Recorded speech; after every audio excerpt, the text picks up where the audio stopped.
Hi, this is part 5 of my multi-part review of Vampire the Masquerade 20th Anniversary Edition.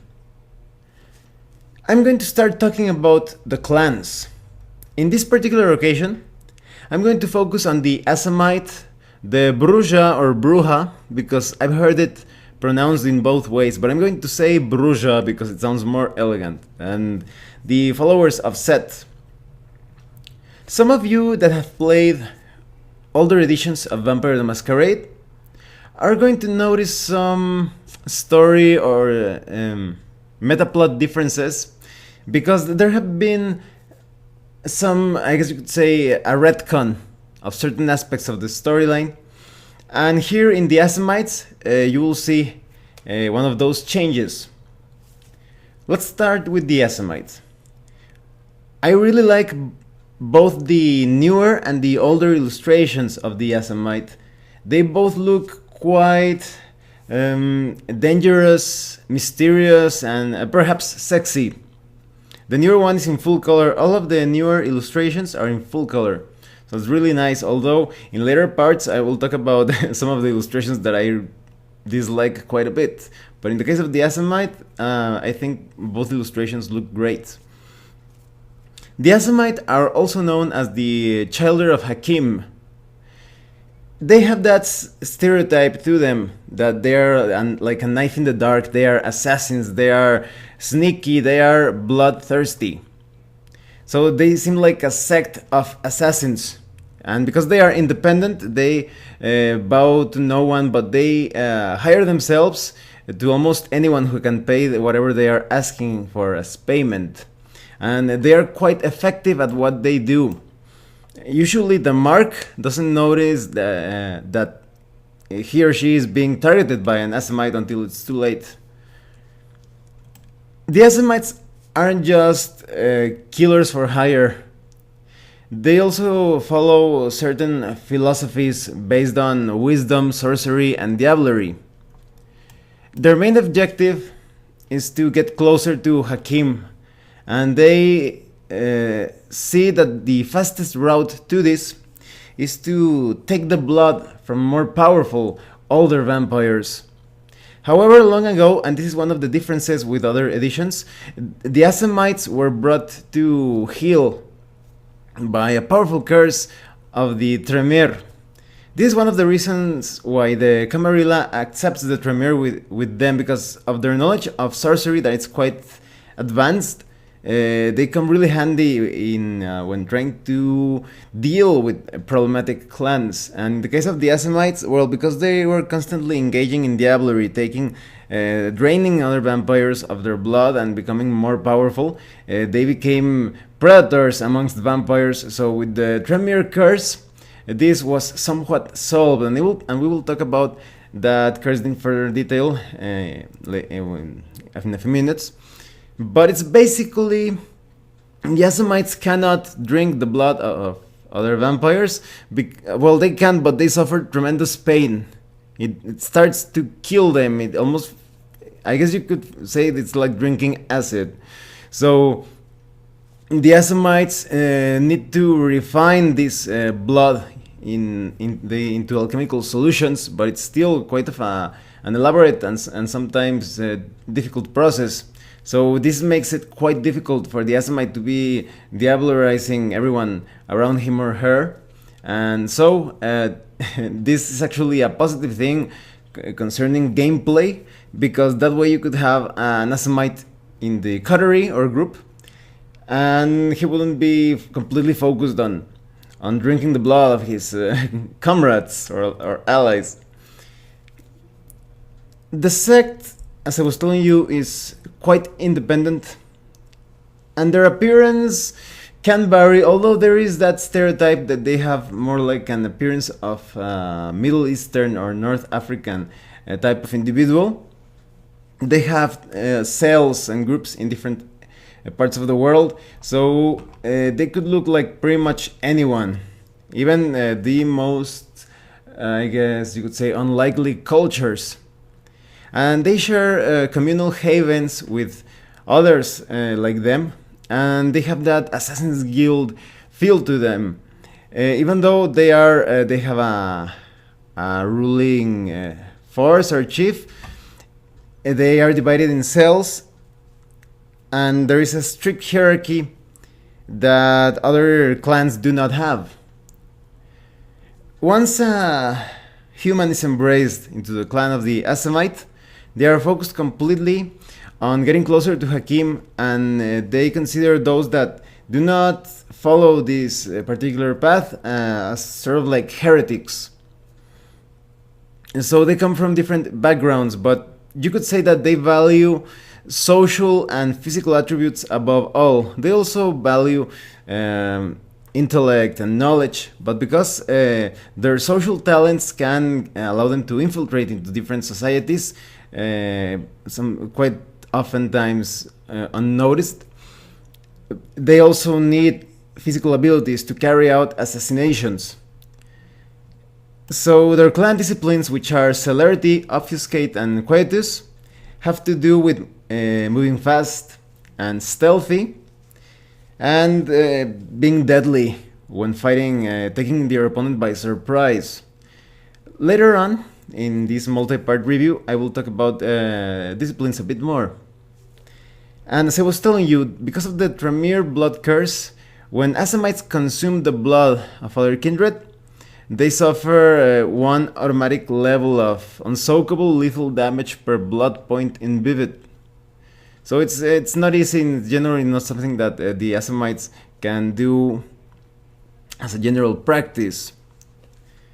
They still, even so, they are constantly looking for a way to overcome this curse. And as I was saying, in other editions, they do not have this weakness. They have another weakness. I don't remember which one it was, but this one, I think this is actually a positive thing, because this way you can have some Assamites in the group without having too many backstabbings. And the Assamites have their own stereotypes. With all of the clans have stereotypes concerning other clans on how they view them. Because, for example, the Assamites view the Bruja as if they were a clan that is now broken. That before they were refined warriors and scholars like the Assamites, but now the Bruja seem like a bit aimless.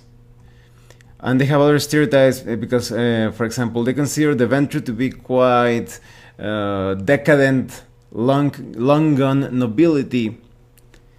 And you could say that in a general sense, the Assamites value fighting techniques and knowledge and refinement and a certain sense of nobility, but at the same time they have a bit of an arrogance to them. They do not see others as equals or perhaps even rivals. They always pinpoint some weakness or flaw or defect that they consider in other clans, and so they feel quite apart in that sense. Now let's talk about the Bruja. The Bruja is probably one of my favorite clans. Let's take a look at both the newer and the older illustrations. They both look nice, although I don't like the skull belt buckle of the new one. It looks too cartoonish. I can't imagine someone walking around with a belt buckle like that. Perhaps maybe if it was a bit smaller or more stylized, I don't know. But the older illustration, I think I like the older illustration a bit more, even though I would consider both illustrations to be good. The older one feels a bit more imposing, and I'm not just talking about the shoulders and the girth. It's more like a defiant bearing or attitude.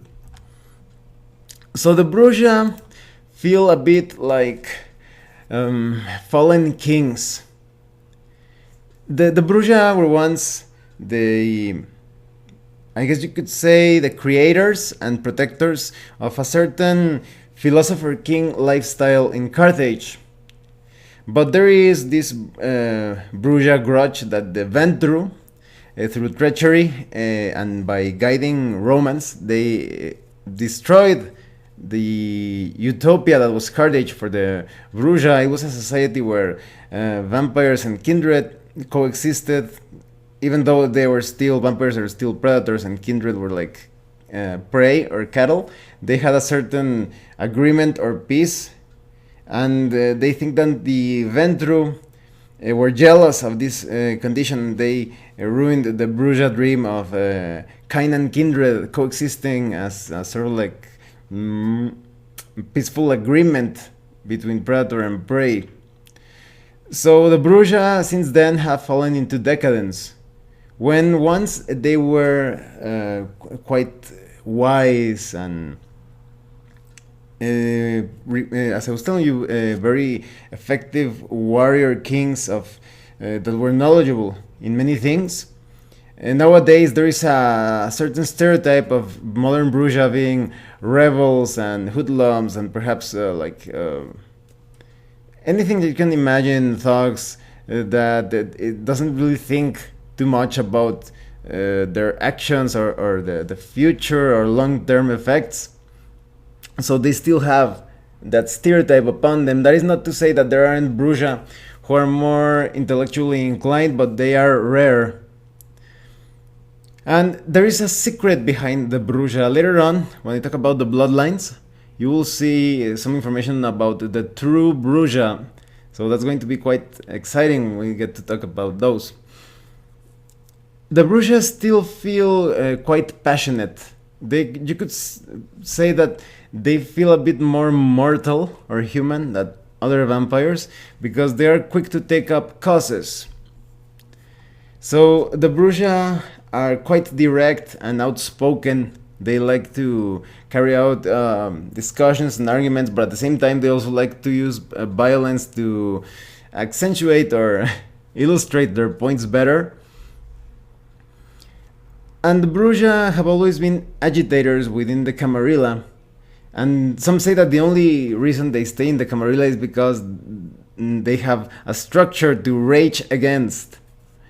Their nickname is Rabble because of all of this. And for all of their rebelliousness, they are perhaps the most communal or friendly of vampires. Their havens usually have half a dozen or more Bruja living together and their mortal followers. It's actually quite common for Bruja to have like a cult of personality around them, but composed of rebellious mortals. And Bruja come in all shapes and sizes. Some of them look like punks. They have shaven heads. They have they dress with using spikes and fetish gear. But some others look a bit more, well, not exactly elegant, a bit more proper, I guess you could say. So it all depends on their background. And they use whatever tools they have at their disposal to make a radical change according to their pet causes. So Bruja embrace from almost any stock, but they focus a bit more on those that are constantly fighting for a cause, like those people that are constantly agitating others, focused on something, some sort of injustice, something that is lacking in society. And their clan disciplines of celerity, potence, and presence makes them strong and fast, which is useful in a fight. The Bruja are probably like one of the martial backbones of the Camarilla. And their presence, well, it becomes quite handy when they're trying to gather the attention of other people or rally others for a cause. Now their weakness is that because that they have all that passion, it is quite easy for them to go into frenzy, and we will talk about frenzy later on in the review, in the multi-part, probably around part 8, I don't know. But the frenzy is not a good state. It's basically when a vampire enters this sort of like a berserker rage, and if the storyteller knows what he or she is doing, frenzy is going to be a great excuse for a vampire to commit many stupid things and get into trouble later on because of it. So Bruja are fall into this quite easily, and they may never spend willpower to avoid this frenzy, although they can spend a point later on when the frenzy has already begun to try to end it. So the Bruja are those that are usually rising and falling, and Some of the most charismatic vampires come from the Bruja as well, because, for example, the guy in the illustration, I think he is Theo Bell, that is a protagonist of the Vampire the Masquerade novels, if I'm not mistaken. Sadly, a lot of Bruja are not shining examples of the philosopher kings of old that they should be representing. When it comes to stereotypes, the Bruja respect martial prowess and bravery. For example, of the gangrel, they say that much respect so long as we agree it's mutual.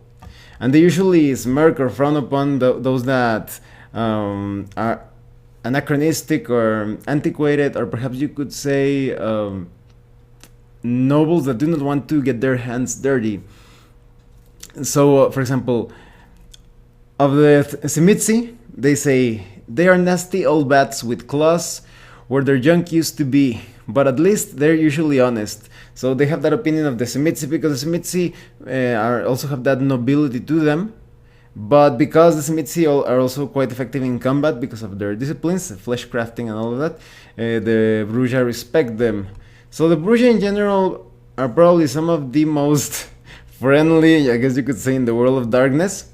Although they always have that attitude of that they are ready for a fight when it is needed. Now let's talk about the followers of Set. The followers of Set are all about corruption.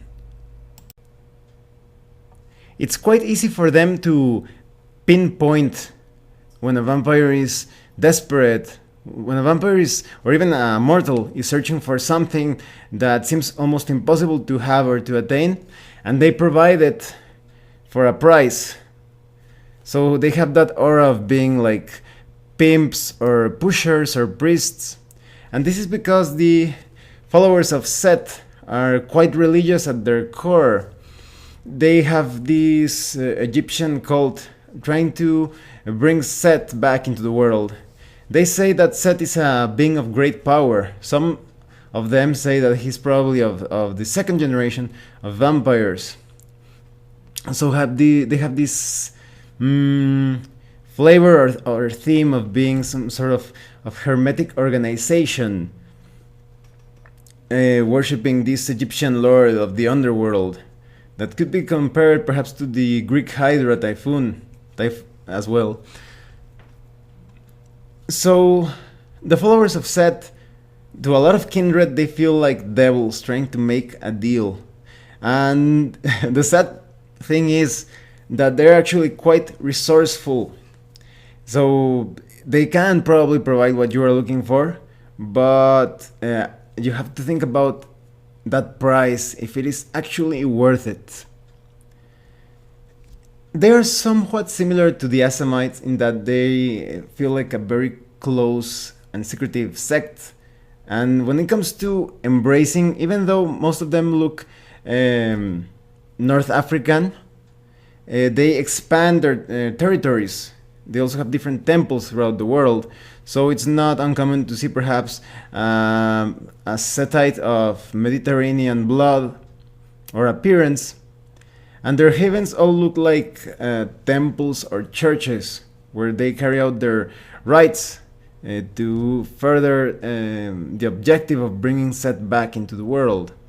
A lot of the plans of this particular clan are too secretive.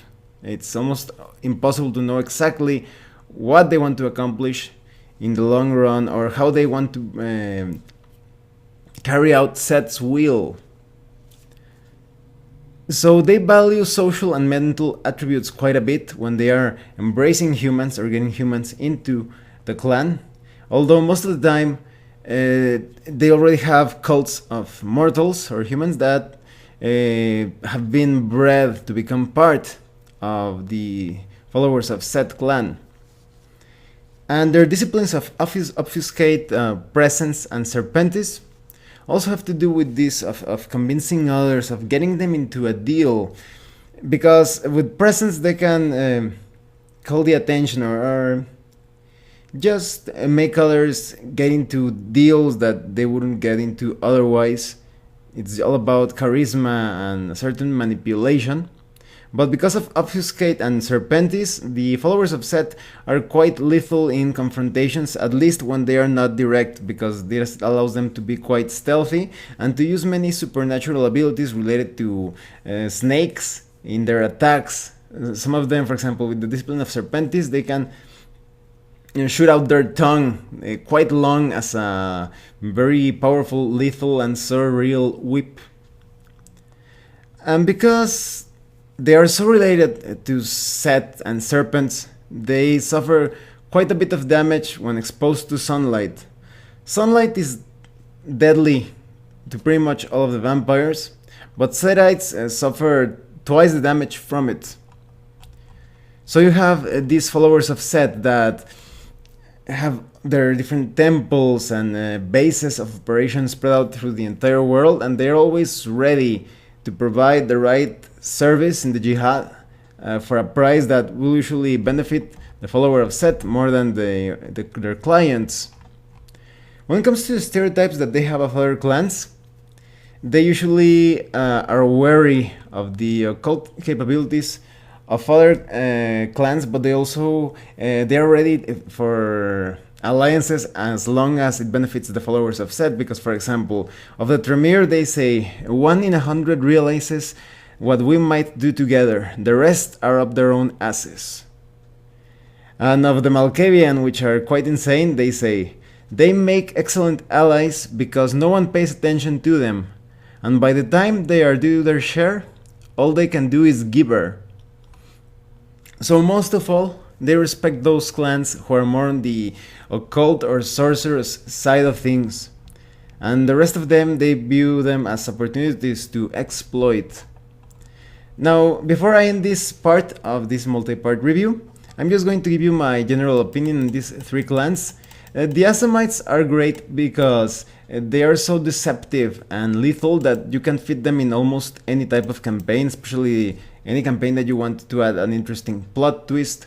I don't want to reveal any spoilers, but in one of the video games of Vampire the Masquerade, there's actually a Setite character that surprised me quite a bit. I didn't expect that character to do that. So, and the Bruja, as I was telling you, they have that a bit like an underdog or rebel without a cause feel to them. So they also fit quite well in different campaigns. And the followers of Set are a bit more tricky because I guess you could say that they could deal or make different agreements with any type of coterie, but they always have that sense that they're going to backstab a member in the party, unlike the Asamites that are bound by that curse that they cannot perform diablerie all the time. Followers of Set, you're not really sure what they are after, so having a coterie, a player controlling a follower of Set as a character, requires quite a bit of skill, because you could say that the follower of Set will be quite ready to backstab the entire coterie, and some really skilled roleplay should be carried out. Or who knows, maybe, just maybe, the objectives of the follower of Set could actually be in a certain harmony with the long-term objectives of the coterie. Well, thanks for watching this part of my review. If you have any comments or questions, please let me know. See you later.